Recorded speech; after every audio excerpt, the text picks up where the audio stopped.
да говоря всички езици, човешки, дори ангелски. Щом любов нямам, ще бъда мед, що звънти, или кимвал, що звека.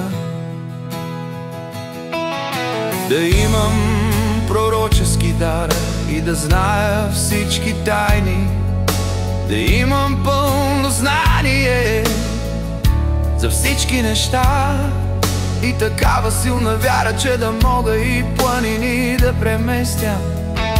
Щом любов нямам, нищо не съм.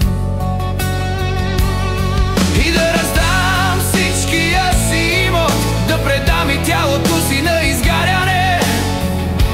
Щом любов нямам, нищо ме не ползува.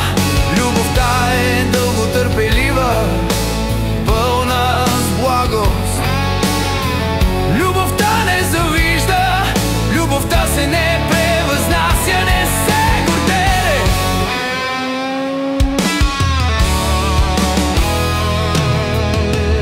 Не безчинствува, не дири своето, не се сърди, зло не мисли, на неправда се не радва, а се радва на истина.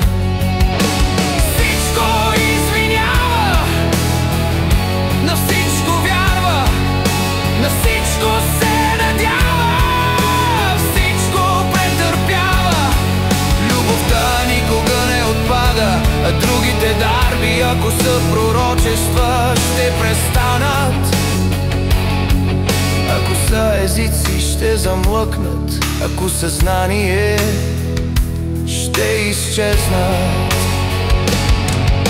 Защото до нейде знаем и до нейде пророчествуваме, но когато дойде съвършеното знание, тогава това до нейде ще изчезне.